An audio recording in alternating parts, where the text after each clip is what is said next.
एक विधवा लड़की जिसको अपने पति की बहुत ज़्यादा याद आ रही थी और वह अपने ससुराल में ही रहा करती थी अपने 4 साल के बेटे के साथ। उसको जैसे अपने पति की याद आ रही थी तो उसके सामने वाली चारपाई पर उसका 20 साल का देवर लेटा हुआ था, जिसके अंदर उसको अपने पति की छवि नज़र आया करती थी। यानी कि उसके पति और देवर की शक्ल थोड़ी थोड़ी मिला करती थी।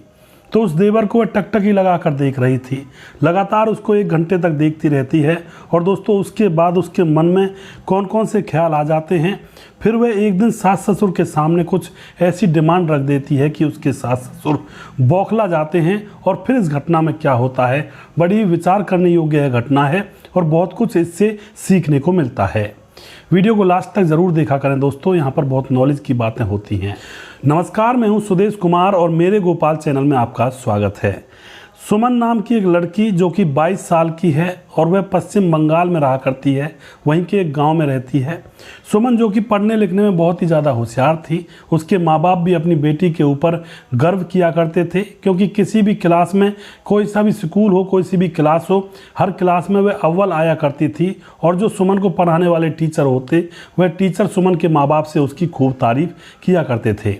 धीरे धीरे दोस्तों सुमन बड़ी हो जाती है। सुमन हो जाती है अब 18 साल की, और 18 साल की होने के बाद अब उसके माँ बाप को लगता है कि बेटी की सबसे पहले शादी कर देनी चाहिए। दोस्तों सुमन की शादी के लिए वो लड़का ढूंढने लगते हैं और सुमन की शादी करवा दी जाती है। जैसे ही सुमन की शादी हो जाती है तो शादी उसकी प्रवीण नाम के लड़के से होती है, जिसकी उम्र होती है 25 साल, और वह एक प्राइवेट कंपनी में जॉब किया करता है।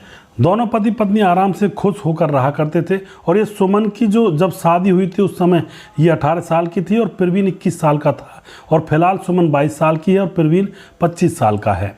दोनों को एक बच्चा भी हो गया है, 2-3 साल का उनका बच्चा भी है। दोनों हंसी खुशी रहा करते हैं। और जो सुमन है बार बार अपने पति प्रवीण से कहा करती है कि मेरा पढ़ाई करने का बहुत मन करता है, मुझे ऐसा लगता है कि कोई अच्छी खासी नौकरी मिल जाए, सरकारी नौकरी मिल जाए, जो मुझे मेरा जीवन कट सके अच्छे से, मेरे मन में यह इच्छा है। अब तो दोस्तों यह बात है, पति तो सुना करता था और वह बार बार उससे कहा भी करता था कि कोई दिक्कत नहीं है, जैसे मौका आएगा, टाइम आएगा, तुम्हारी हम पढ़ाई करवा देंगे। इसी तरह से दोनों पति पत्नी के बीच में समय गुजर रहा होता है। सुमन अपने पति से इतना प्यार करती थी कि उसके सामने उसको कोई अच्छा लगता ही नहीं था। घर के अंदर सास थी, ससुर था और एक देवर था सुशांत। सुशांत की शक्ल बिल्कुल उसके पति प्रवीण के जैसी हुआ करती थी, यानी कि थोड़ी बहुत मिल जाया करती है ना, मैच कर जाया करती कई बार परिवार में। तो सुमन अपने छोटे देवर सुशांत से भी खूब हंसी मजाक किया करती और उससे काम भी लिया करती थी, काम करवाया करती थी घर का। इसी तरह से मामला अच्छे खासा चल रहा था, कोई भी परेशानी इनके बीच में नहीं थी। लेकिन दोस्तों अनहोनी जब आती है तो बताकर नहीं आती है। एक दिन की बात होती है, सुबह सुबह जो प्रवीण होता है पत्नी को जगाता है कि जल्दी खड़ी हो जाओ, मेरे लिए खाना बनाओ, लंच का टिफ़िन वगैरह पैक कर दो। तो जो सुमन होती है टिफ़िन पैक करती है और अपने पति को दे देती है। उसके बाद पति उसको रख करके ड्यूटी पर जाने लगता है बाइक से। लेकिन दोस्तों रास्ते में बाइक दुर्घटनाग्रस्त हो जाती है और उसमें उसके पति की मौत हो जाती है। जब पति की मौत हो जाती है तो अब तो सुमन का रो रो कर बहुत बुरा हाल हो जाता है कि कैसे जीऊँगी मैं तो अपने पति के बगैर। दोस्तों रोती रहती है। उसके माँ बाप भी आते हैं। माँ बाप कहते हैं कि सुमन चलो हमारे साथ, लेकिन सुमन अपने माँ बाप के साथ नहीं जाना चाहती है। वह कहती है कि इस घर से मेरे पति की यादें जुड़ी हुई है, मैं यहीं पर रहूँगी। तो माँ बाप उस समय उसको वहीं पर छोड़ जाते हैं। कुछ दिन गुजरते हैं दोस्तों, वक्त की पाबंद हर चीज़ पर धूल जमा देती है। अब पति को मरे हुए काफ़ी दिन गुजर चुके थे, लेकिन सुमन जो अपने देवर को देखा करती थी, जो उससे 2 साल छोटा था, उसके अंदर उसको अपने पति की छवि नजर आया करती थी। तो सुमन के मन में यह प्लानिंग थी कि अगर मेरी शादी मेरे सास ससुर मेरे देवर से करवा दें तो मैं इसके साथ अपना समय अच्छे से गुजार सकती हूँ और मेरे पति की भी मुझे ज़्यादा याद नहीं आएगी, क्योंकि उसी का भाई है और उसी की छवि इसके अंदर दिखती है। दोस्तों अब इस बात को यह अपने मन में रखती है, किसी से कहती नहीं है। इधर इनके माँ बाप का फ़ोन आता है, बेटी अब तो आजा, हम तुम्हारी शादी करवा देंगे। लेकिन अब ये अपने माँ बाप से कह उठती है, अपने मम्मी और पापा से कहती है कि मैं जो मेरा देवर सुशांत है उसके साथ शादी करना चाहती हूँ, अगर मेरे सास ससुर शादी करवा दें तो जो माँ बाप होते वो भी चुप लगा जाते हैं कि चलो लड़की अपनी मन की कर रही है, जहाँ पर उसका मन है वहाँ पर जो भी है घर बसाना तो बसा लेगी।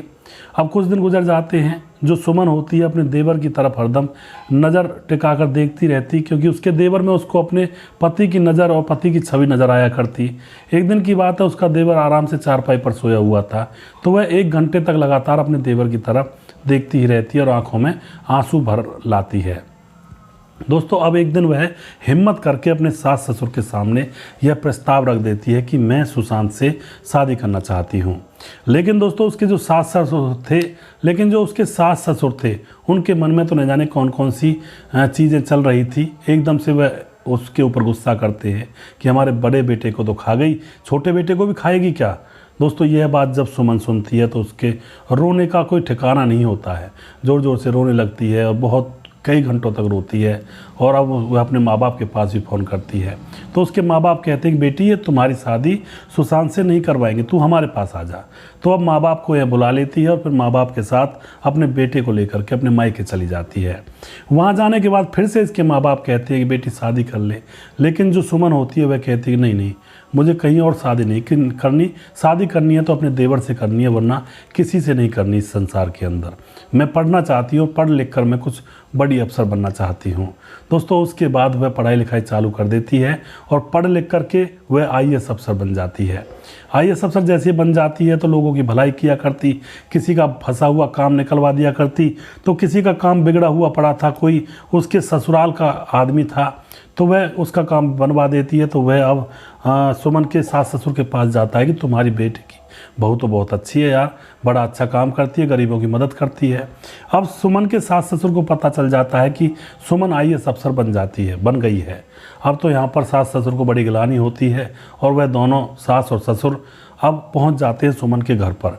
जैसे ही सुमन के दरवाजे को खटखटाया जाता है तो सुमन के माँ बाप दरवाज़ा खोलते हैं और वह उनको देख करके उल्टा भगाने लगते हैं, जाओ यहाँ से, हमें तुम्हारे साथ कोई रिलेशन नहीं रखना।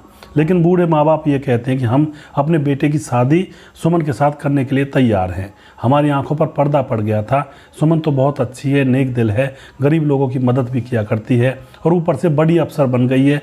अब इनको कोई दिक्कत भी नहीं होगी आपस में ज़िंदगी में घर बसाने में भी। दोस्तों जो माँ बाप होते हैं बिल्कुल उनको वापस उल्टा वहाँ से लताड़ देते हैं। सुमन ड्यूटी पर थी, शाम को सुमन आती है तो उसके माँ बाप कहते हैं कि तुम्हारे सास ससुर आए थे, कह रहे थे कि सुशांत देवर के साथ तुम्हारी शादी करवा देंगे, हमने तो उनको लताड़ दिया। लेकिन दोस्तों सुमन के मन में कहीं ना कहीं देवर के प्रति प्यार था, उसके साथ घर बसाना चाहती थी।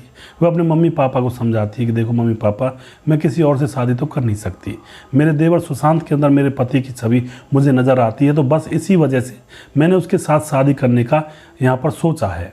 तो शादी करूँगी तो उसी से करूँगी, वरना मैं किसी से शादी नहीं करूँगी। अगर तुम चाहते हो कि तुम्हारी बेटी ज़िंदगी भर ऐसे ही विधवा बनकर बैठी रहे तो तुम्हारी मर्जी है, कोई दिक्कत नहीं है। और अगर तुम चाहते हो कि मेरा घर बसे तो सुशांत से मेरी शादी करवा दो।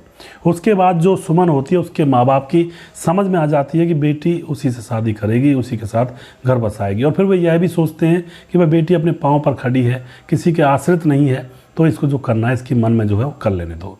तो अब वह माँ बाप अब जाते हैं सुमन के सास ससुर के पास, उनसे माफ़ी मांगते हैं कि हमें माफ़ कर दीजिए, जो गलती आपसे हुई आपकी गलती माफ़, जो गलती हमसे हुई वो हमारी गलतियां माफ़ कर दीजिए और दोबारा से मेल मिलाप कर लीजिए इस परिवार का। तो दोस्तों सास ससुर भी माफ़ कर देते हैं और जो सुमन के माँ बाप वो भी सारी चीज़ों को भूल जाते हैं। और फिर यहाँ पर धूमधाम से सुमन अपनी शादी अपने देवर सुशांत के साथ करती है और वहीं पर जाकर रहती है और अपने बूढ़े सास ससुर की सेवा करती है IAS अफसर बनने के बाद भी। तो इस तरह से दोस्तों इस लड़की ने अपने जीवन की जो लाइन थी, जो उतरी पड़ी थी पटरी से, उसको दोबारा पटरी पर ले आई। तो कई बार ऐसी महिलाएं भी होती हैं, वरना कोई और महिला होती तो जैसे IAS अफसर बनी है तो उसके लिए बड़े बड़े अफसर तैयार हो जाते शादी करने के लिए। लेकिन यह महिला अपने देवर के अंदर अपने पति की छवि देखती थी और अपने पति से दिल और जान से प्यार करती थी। वो तो भगवान ने उसको पति से दूर कर दिया, वरना वह अपने पति के अलावा किसी की नहीं होती। तो अपने पति की छवि देवर में देखने की वजह से देवर के साथ उसने मन बनाया था कि इसी से शादी करूंगी और इसी घर में रहूंगी जहाँ पर मेरे पति की यादें हैं। तो यहाँ पर दोस्तों यह कहानी घटित होती है। तो आप जो भी कुछ कहना चाहते हैं इस घटना के बारे में अपनी राय कमेंट बॉक्स में लिख सकते हैं, लोगों के साथ शेयर कर सकते हैं। जीवन के अंदर बहुत सारे उतार चढ़ाव आते हैं, लेकिन अगर समझदारी से काम लिया जाए तो उन सारे उतार चढ़ावों को एक पल में हम निकाल सकते हैं, यानी कि उनमें हम परेशान नहीं होंगे। अगर सोच समझ कर काम लेंगे तो कैसी भी मुसीबत आ जाए, कैसी भी परेशानी आ जाए, हम उनसे निकल जाएंगे। बस सिर्फ सोचने समझने की बात है, वरना यहाँ इस घटना के अंदर कुछ भी हो सकता था। दोस्तों, आपको यह वीडियो कैसी लगी? यह वीडियो मेरे गोपाल चैनल पर और मेरे गोपाल फेसबुक पेज पर है। अगर आप इस वीडियो को पेज पर देख रहे हैं, फेसबुक पेज पर, तो पेज को फॉलो ज़रूर कर लीजिए। और जो अगर आप इसको यूट्यूब चैनल पर देख रहे हैं तो यूट्यूब चैनल को सब्सक्राइब ज़रूर कर लीजिएगा। यह नया चैनल है, नया पेज है। अगला वीडियो बहुत जल्दी फिर से लेकर आऊँगा। तब तक आप खुश रहें, सावधान रहें। जय हिंद, जय भारत।